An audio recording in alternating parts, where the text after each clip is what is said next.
Good morning, Brew Daily Show. I'm Neal Freyman. And I'm Toby Howell. Today, Starbucks is closing stores and cutting staff as its turnaround fails to impress. Then the White House is threatening mass layoffs if the government shuts down next week. It's Friday, September 26th. Let's ride.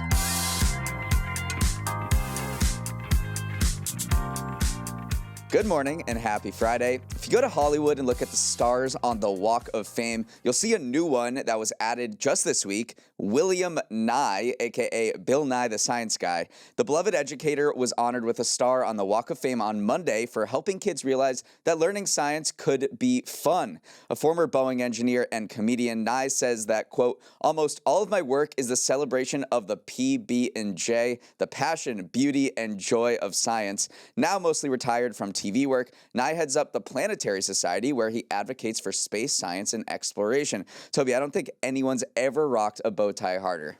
Bill Nye has just a permanent place in all of our childhoods, but one of my favorite Bill Nye stories is how he actually got the name Bill Nye the Science Guy. As you mentioned, he did perform stand-up in the Seattle area. He was part of this sketch comedy group called Almost Live. And it was there that he earned the nickname because he corrected the host's mispronunciation of gigawatt. And the host said, "Who do you think you are, Bill Nye the Science Guy?" And thus the name stuck. But yes, hard to think of a figure more beloved or had a bigger impact on all of our childhoods and our love of science.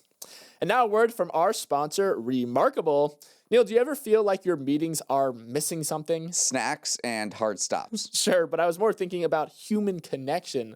Laptops make everyone feel like they're in their own little worlds. But how else will you take notes? With the Remarkable Paper Pro Move for this exact reason. It's the portable paper tablet that helps you keep your flow going, fit all your paperwork conveniently into your jacket pocket, and digitize and organize anything you don't want to lose. Yes, and it doesn't look beaten up or coffee stained to ruin your cred in a working environment. It's even got 2 weeks of battery life, so you don't spend every few hours having to charge it. You can try Remarkable Paper Pro Move for 100 days for free. If it's not what you're looking for, get your money back. Get your paper tablet at remarkable.com today. That's remarkable.com.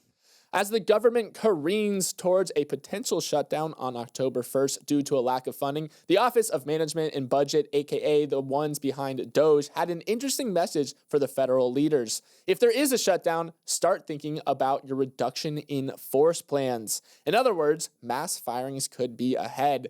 The memo specifically called out programs not directly addressed by legislation passed by the current administration or not aligned with the Trump's priorities as targets for permanent cuts. Now, there is an off-ramp to this further dogification of the federal workforce. If a bipartisan funding agreement can be reached before next Wednesday, it's unlikely mass layoffs would occur. Historically, shutdowns have led to temporary downsizing, but often in the form of short-term furloughs, not direct firings. But now the pressure is turned up to 11 to get a deal done, which was likely part of the motivation behind the memo in the first place. Democrats have pushed back on the threat, with Senate Minority Leader Chuck Schumer telling reporters the plan was an attempt at intimidation and questioned whether any firings would hold up in court. But still, the threat will hang over negotiations in the lead up to Wednesday. So, Neal, there's two parts to this story. One, how likely is it that we reach a government shutdown and these layoffs occur? And two, what ripple effects would those layoffs have on the economy? Let's start with the negotiations for the shutdown and get to the ripple effects in a bit. So, yeah, the Republicans have the majority in the Senate and the House, and they do need a little bit of Democrat support in order to pass a short-term funding bill in order to fund the federal government past the end of the fiscal year, which ends September 31st. Democrats are digging in. They really want to extend subsidies for people on Obamacare and reverse those heavy cuts to Medicaid, hundreds of billions of dollars worth under the one big, beautiful bill, the GOP's tax and immigration bill. And they're dug in, and they don't have any meetings on the calendar with Republicans in order to perhaps advance a funding bill past October 1st. So, you know, the chances of a government shutdown, I haven't really looked at Poly Market, but they look pretty high. And now the White House has really escalated things beyond what normal shutdown politics looks like with this threat to mass fire workers in the federal government. And what do normal shutdowns look like? Usually 60% of essential workers keep working without pay with a promise that they'll get payback at a later date. And then 40% are furloughed and then return with back pay. So if we move from temporary furloughs to full-on permanent layoffs, layoffs, you change the entire fiscal math around a government shutdown, because instead of getting maybe a hiccup in GDP, for instance, you will get this sustained drag on it because there's less consumer spending, because layoff workers have no money. So it just starts to ripple down through the economy as well. And I'll tell you one thing too, markets do not like political brinksmanship or whatever you want to call this. They don't want to inject uncertainty into consumer spending, into regulation, into all these things. And so by kind of pushing it to the edge and threatening to basically affect a large portion of the federal workforce, a lot of markets get a little uncomfortable with that. If you're looking for how a government shutdown affects the economy, there is a general rule for every week that federal operations are shuttered. About 1/10 of a percentage point from the nation's total economic output that quarter goes down. We had this back in the first term of President Trump in 2018. We had the longest shutdown in history. That was 35 days, about 5 weeks. According to Wells Fargo, that shaved off 0.1 percentage points from the U.S.'s GDP in the final quarter of 2018, and then another 0.3 percentage points in the first quarter of the following year. Generally, because these things are temporary and honestly last only a few days at a time, you see economic output or economic spending just completely bounce back. So there's really no negligible impact on the economy over the long term, because people who are furloughed get their paychecks and then they spend what they would have spent had they got their paychecks at a normal time. This changes the math entirely. As you're seeing, it's very intense bricksmanship we're seeing from the Republican side. We'll see what the Democrats have to respond with. And I don't think this will be the last time we talk about it, because as we draw closer to that Wednesday, October 1st deadline, this is going to just get even more pressure filled. Moving on, Starbucks is taking its store footprint from a venti to a grande, announcing yesterday that it's closing 1% of its North American stores, around 400 cafes. On top of that, it is cutting 900 corporate jobs, following up on the 1,000 or so people it laid off earlier this year.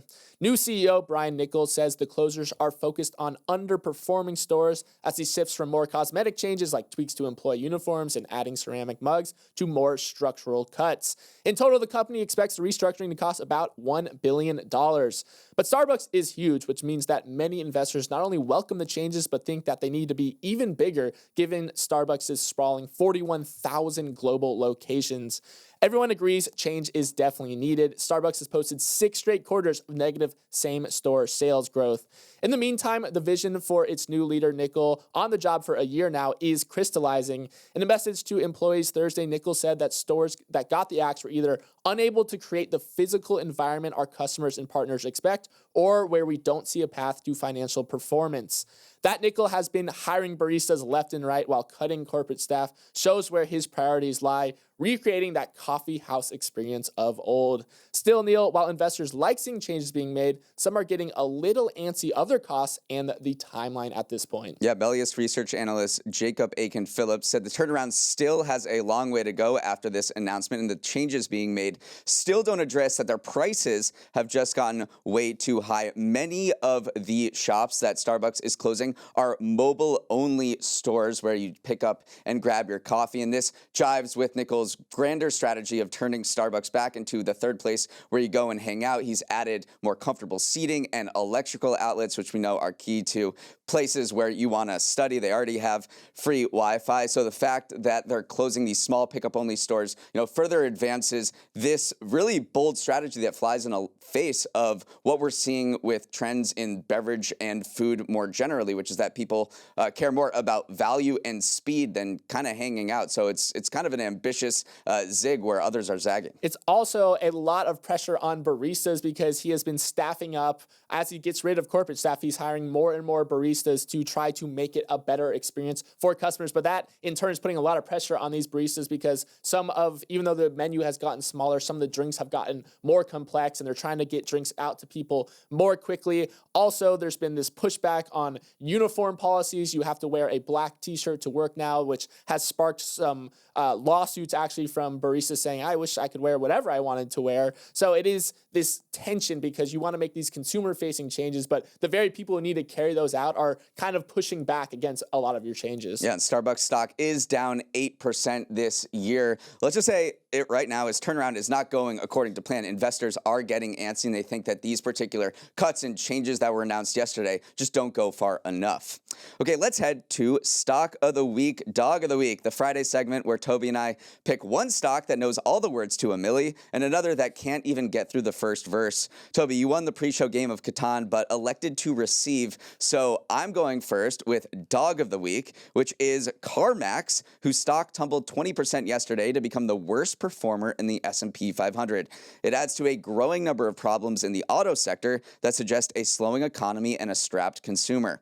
Last quarter, CarMax was more like CarMin. The biggest seller of used cars in the country said its sales and profit plunged from a year before in what its CEO called a challenging period. Analysts were stunned. One at the investment firm Stephens called it a bit shocking and said he was still trying to make sense of the results. CarMax tried to help with a few explanations of its own. One, it said that customers had pulled forward their demand for cars to the beginning of the year in order to lock in one before tariffs hit. That artificially boosted sales in the spring while deflating them in the summer and fall. It also cited depreciation of its fleet and angsty consumers who seemed to be sitting on the sidelines. And if it was just CarMax, maybe analysts would brush this off, but the auto industry's entire dashboard is lit up with warning alerts. A subprime auto lender collapsed a few weeks ago, profits are getting thinner from tariffs, and the push to electrify has been far more challenging than expected. Toby, I don't think the smoothest used car salesman could have talked someone into buying CarMax stock yesterday. We've talked a lot about this idea of demand getting pulled forward, that when these tariffs were starting to filter through the economy, a lot of people started panic buying and loading up on stuff, but I think this is the clearest example of this happening that we've spoke about so far, because actually CarMax enjoyed a 42% increase in earnings in the prior quarter that ended in May.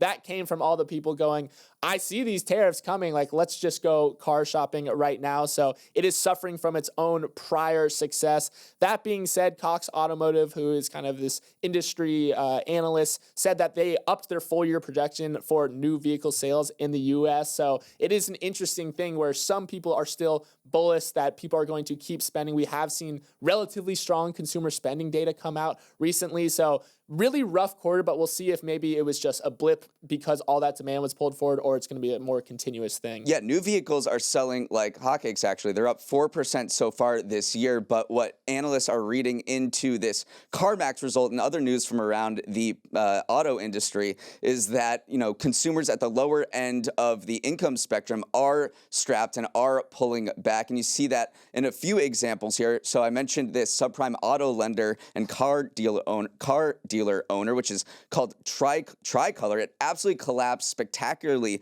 a few weeks ago, and analysts view subprime auto loans as a leading economic indicator because people on the lower end of the income spectrum will do anything to repay their auto loans. But delinquencies rose in August to 9.3%, which is near the 10% mark that has only been hit only 3 times since the 2008 financial crisis. There's also this auto supplier named First Brands, which sells oil filters and windshield wipers. That is careening towards bankruptcy protection. Ford now is offering lower interest rates to buyers with the weakest acceptable credit histories. It's trying to sell these F-150s that aren't going anywhere off the lot. So there are a bunch of signs that the auto industry is struggling, and a lot of that points to consumers at the lower end of the income spectrum just pulling back. Thank God we live in New York City and don't have to buy a car anytime soon.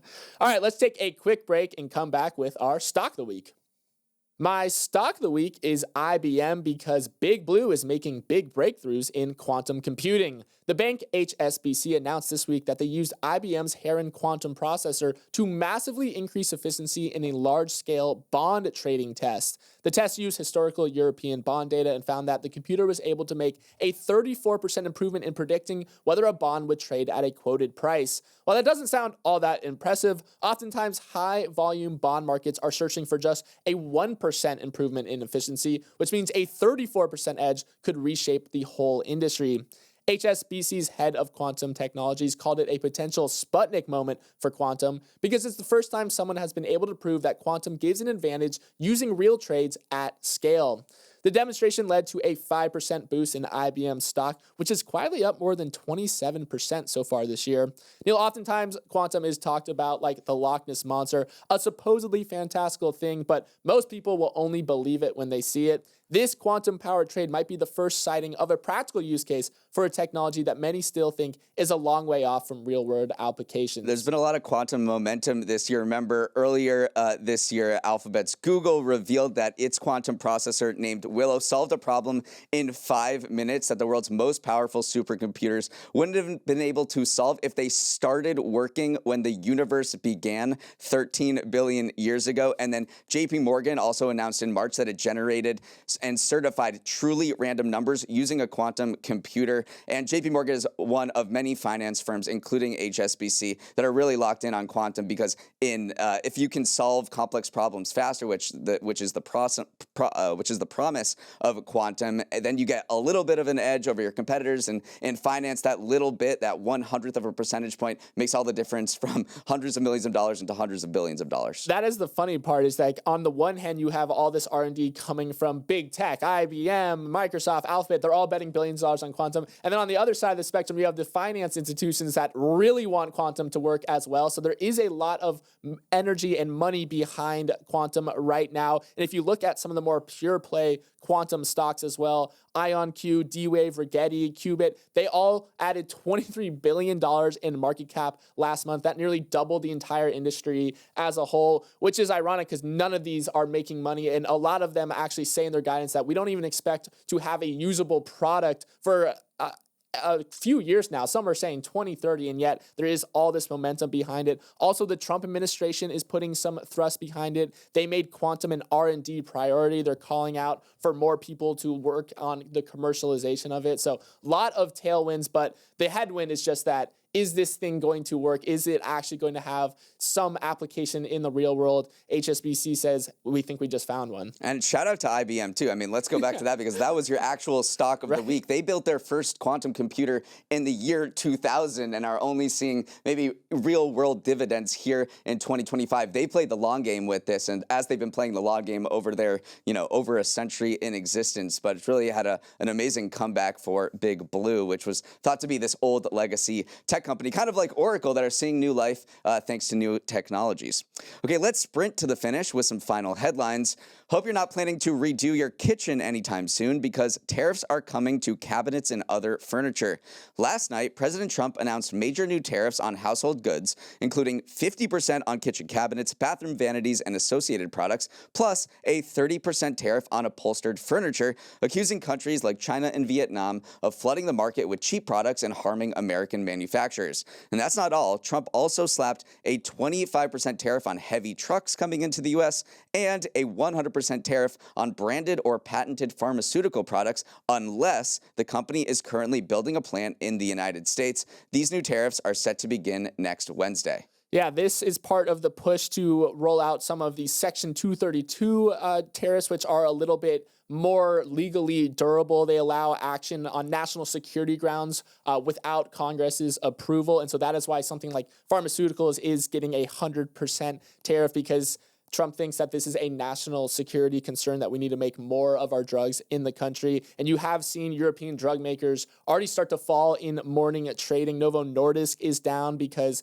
they are, still manufacture a big part of their blockbuster Ozempic drug outside of the U.S., which is ironic, though, because all of these pharmaceutical companies were scrambling in the early parts of the administration to say, hey, we are building in the United States. We are breaking ground on these million-foot facilities inside the U.S., but still they're being hit with these tariffs as, Trump says we need to be doing more to bring. But we don't know if they're going to be hit. I mean, if they're building a plant in the United States, or they already have, which all of these drug makers have, Eli Lilly is an American company, AstraZeneca, Roche, GSK, they have announced collectively $350 billion by the end of this decade on manufacturing in the United States. And then let's talk about furniture too, because this thing's going to get more expensive, and it's already getting more expensive. Furniture last month, this was according to the CPI report, cost 4.7% more than in August 2024. Living room and dining room furniture specifically has gotten a lot more expensive. It's up 9.5% over the past 12 months, and we're now seeing sector-specific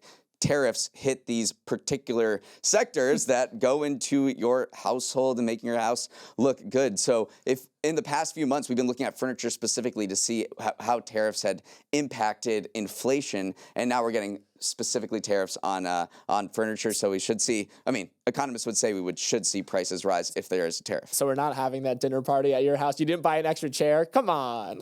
If you're...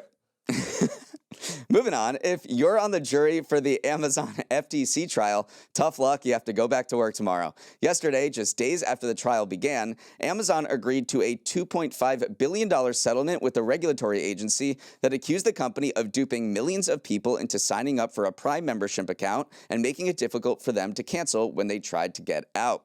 The settlement is historic, one of the largest in FTC history, and will see Amazon pay $1 billion in penalties and $1.5 billion to customers, capped at $51 each to anyone who qualifies.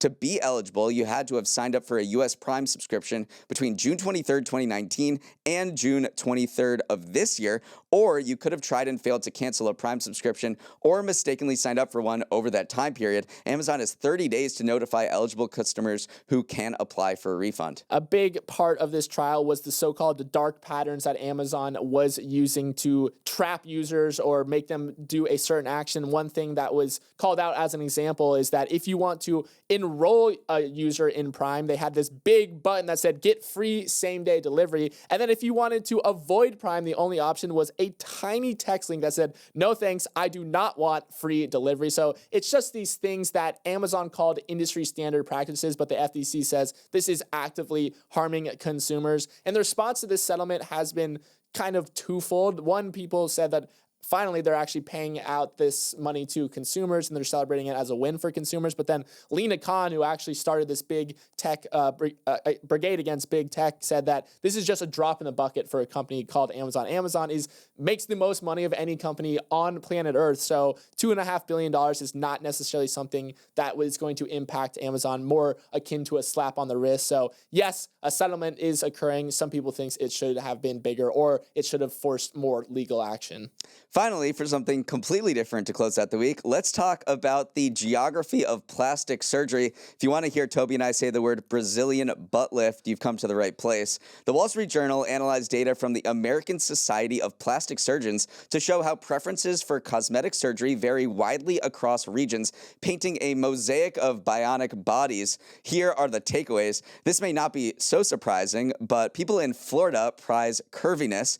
50% of all butt augmentations performed by ASPS surgeons were done in the Southeast region in 2024. As one surgeon explained, in Florida, they want high-end results and they don't care if someone goes, oh my God, you got a facelift. Meanwhile, in the more Puritan Northeast, they're looking for less curvy body shapes, and the Brazilian butt lift is far less popular there. For one surgeon in New Jersey, he sees a lot of patients who want him to make them look younger, but not in an unnatural way. When it comes to breast augmentation, go west. 37% were recorded in the Pacific and mountain states like California and Utah, with those in Southern California opting for bigger implants. And even within the LA area, there is wide variation. Down in Orange County, south of LA, plastic surgeons told the Journal that patients want implants that are 400 or 500 cubic centimeters compared to Los Angeles patients who generally want 200 to 300 cc's. Modeled that one for me. But none of these procedures compare to liposuction, which was the top request last year. Ozempic be darned.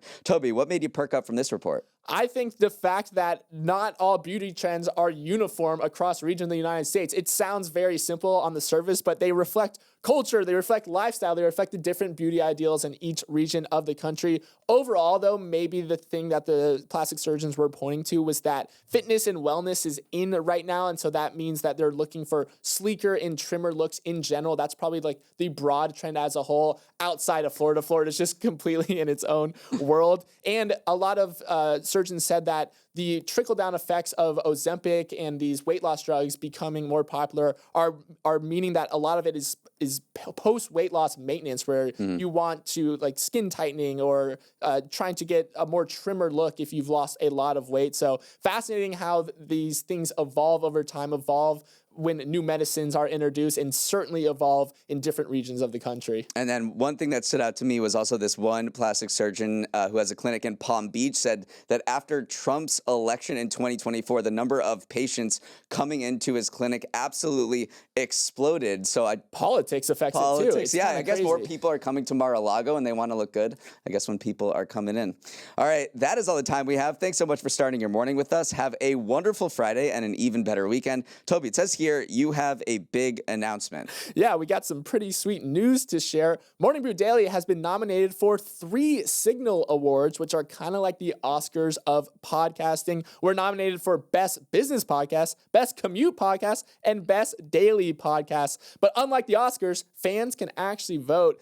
So to help us bring home some hardware, we need you guys to head to vote.signalaward.com and toss some sugar our way. We'll also have a link in the show notes. One more time, head to vote.signalaward.com and the link in the show description to vote for Morning Brew Daily. I'm doing it right now. If you have any feedback on today's show, send a note to Morning Brew Daily at morningbrew.com. Let's roll the credits. Emily Milliron is our executive producer. Raymond Liu is our producer. Our associate producers are Olivia Graham and Olivia Lake. Hair and makeup is working the Ryder Cup. Let's take care of business, USA.